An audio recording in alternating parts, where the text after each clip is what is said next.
states where the elections of governors were upheld. The governors have spoken, the residents were jubilating. Let's now cross over to the states where our correspondents are standing by to give us live updates on the outcome of the Supreme Court judgment. Let's bring in our correspondent in Lagos, Adedoja Salam Adeniyi. Doja, we just saw the reaction of the governor in Abuja, but talk to us about how the party is responding to this judgment in Lagos.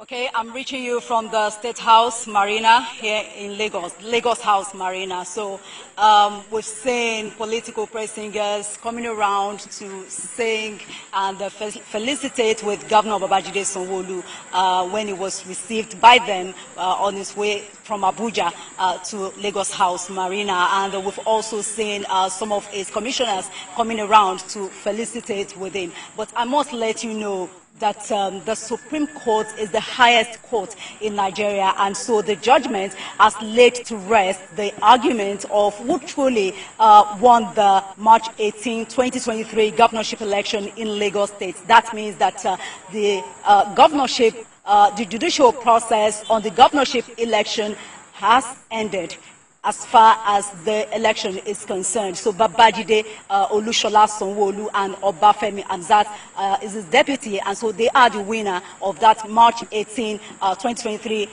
governorship election in Lagos State. And so Babajide Sanwo-Olu has also, again, for the second time, extended his hands of fellowship to Gbadebo Road Vival of Labour Party, and of course Olajide Adediran of People's Democratic Party to join him in moving the state forward, and of course join him in the greater Lagos that he is pushing. And so you remember that Babajide Sanwo-Olu garnered 762,134 votes, beating his closest rival, Gbadebo Road Vival of Labour Party, who garnered 312,229 votes. And of course, Jide Adediran came third in that result. Jide Adediran got 62,000 votes. And so for Governor Babajide Sanwo-Olu, governance has just begun.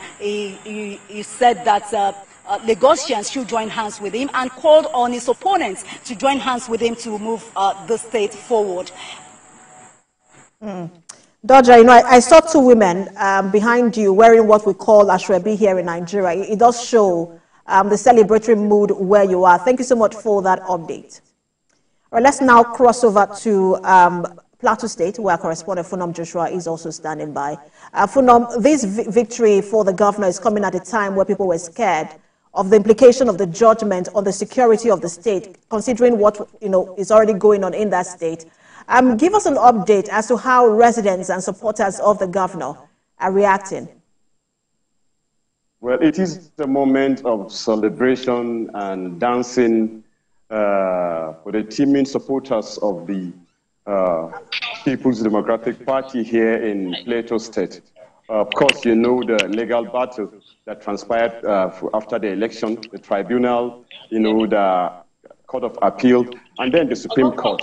And don't forget that in between this period, the tribunal and the Court of Appeal sacked both the state and lawmakers of the PDP here, and then the governor, because of the no structure, ground that they used against them. Now the governor have the privilege to appeal it at the Supreme Court, and then here we are today. So the people here came out in their numbers celebrating across the 17 areas, chanting the Gida Gida slogan, the governor's song here. The whole of the town today, to the supporters of the People's Democratic Party, it's just dancing.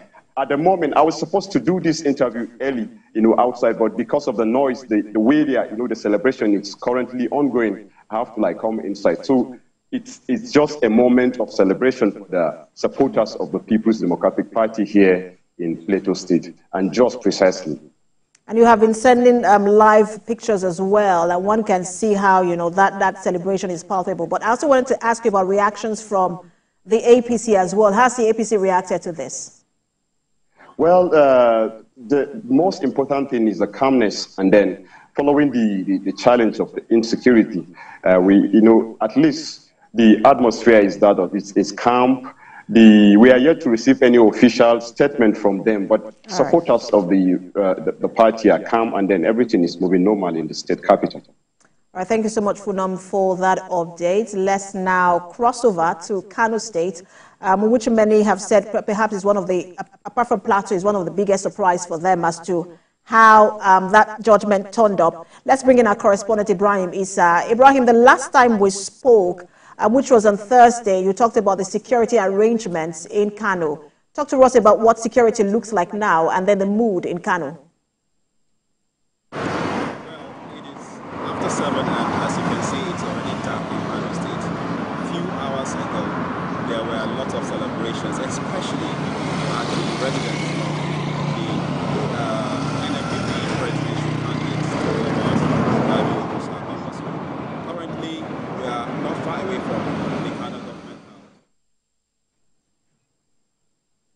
All right, Ibrahim, it looks like you're still in a place that is noisy. We can barely hear you. Maybe you walk away from where you are. We understand that celebration is ongoing, but we'll let you fix that, and then we'll come back to you as we cross over now to Zamfara to get reactions from there as well. Our correspondent, Theophilus Darufai, is also standing by. Theophilus, give us updates from where you are in Zamfara. How are people reacting to this, especially the PDP?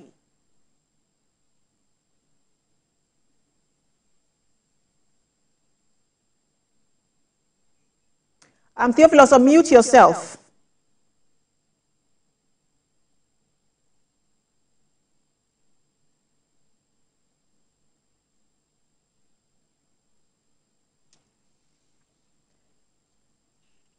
All right, Theophilus, I was asking you for updates from where you are, especially reactions from the PDP and the opposition APC as well.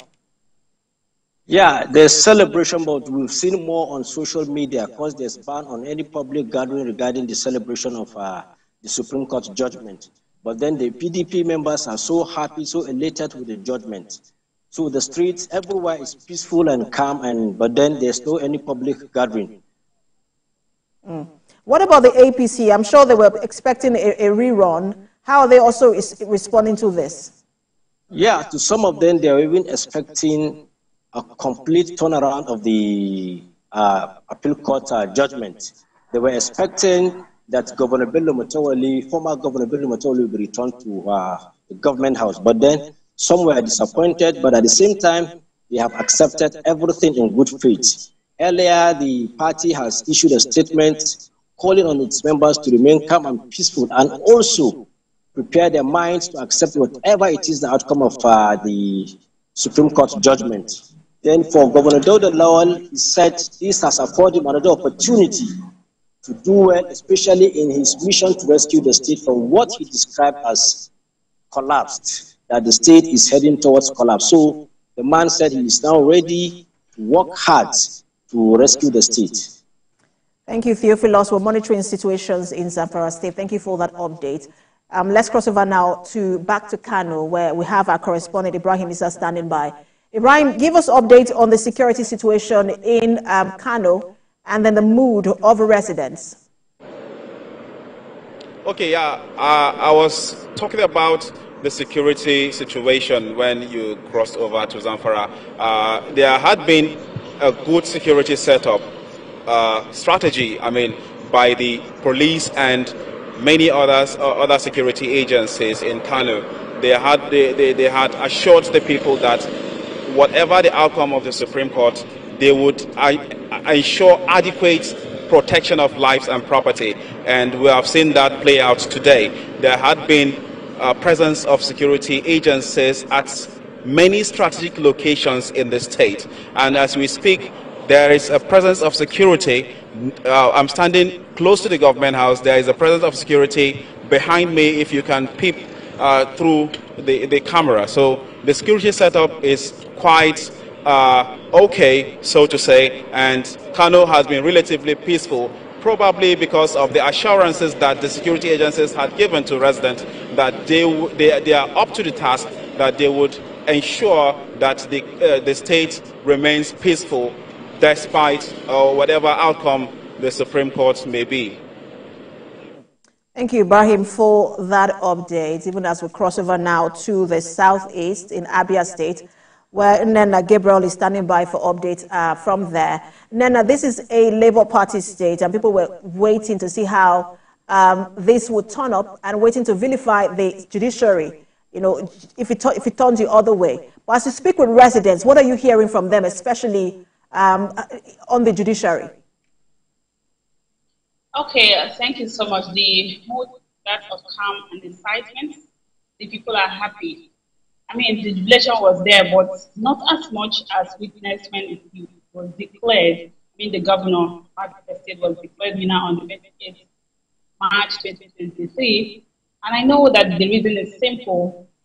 The people of Abia did not expect less from the judiciary that already affirmed the election from the lower court to the appeal, and then that of the apex that was given a few hours ago. So they are happy. And what about the governor? Any reaction from him yet? Yes, we were in his house earlier when that declaration was made. For him, he said he is going to, take the state away from bad governance. He is going to rescue the state from decay and dilapidation. He actually said that he met a sorry state, and now he is going to face governance fairly. So the people are expecting much from him, having gone through these litigations. Probably they were calm, but now litigations are over, so they are expecting that governance will, kick off immediately. So he has promised them that he will deliver on his promises. All right, thank you, Nena, for that update. And now let's go to Celestina. She has been on her toes all day monitoring this development. Tina, you have been following this development since Thursday. You followed through when judgment was reserved and even now. Just give us a quick run through of all that played out today at the Supreme Court. Okay, well, Precious, we already know the outcome of the appeals today, but just to mention the observations made by the justices of the Supreme Court in respect to the appeals and the decision made by the Court of Appeal. In that of Kano and that of Plateau State, these two are very significant and peculiar because of how the judgments were delivered. My Lord Justice John Okoro said that the judgment of the Court of Appeal was perverse, and it did a lot of damage because with that judgment, members of the House of Representatives and the Senate lost their seat. And they said that the Supreme Court, the Court of Appeal, I beg your pardon, actually lacked the jurisdiction to entertain that appeal because it was a pre-election matter, and the court has over time said that no political party has the right, or the locals, to interfere on how another political party conducts or nominates their candidate. So it was on this basis the Court of Appeal had said that the PDP in Plateau State has no structure. It was structureless and nullified the election of Caleb Mufwang. But today the Supreme Court has repaired the damage done by the Court of Appeal with utmost respect to the justices of the Court of Appeal. But these were the findings of the Supreme Court, and that's of Kano. The Supreme Court also said that the Court of Appeal was wrong to have deducted the vote it deducted from the Governor Abba Yusuf's vote, because according to the petitioners or the appellant at the Court of Appeal, those ballot papers were not stamped and signed. But today the Supreme Court said they were stamped, they were signed. The only feature that was missing was a date, and that is not a grounds of which an election should be nullified. And the Supreme Court also make findings in the appeal that arose from Lagos State that irrespective if a Nigerian citizen by birth acquires the citizenship from another country, that does not rid the Nigerian his rights to conduct or contest in an election. So you can be a citizen of Nigeria as long as you're a citizen by birth and acquire a U.S. citizenship, you can still contest the election. That is what the court said. Except you renounce citizenship as a Nigerian, yes, you cannot contest. So it was on that grounds that the Labour Party had sought to nullify the election of Governor Babajide Sanwo-Olu. So there were a lot of issues. Precious, we also had that of Zamfara, Cross River, Abia and Ebonyi. But today the Supreme Court did build up the confidence of Nigerians that the judiciary is the last hope and will continue to be the last hope of the common man. Thank you, Celestina. Great reporting as always. Our correspondent Celestina Area live for us in Abuja. Now, still to come on the news at 7. About 11,000 flood victims from these 27 local council areas of Borno State receives federal government special livelihood intervention. We have details of these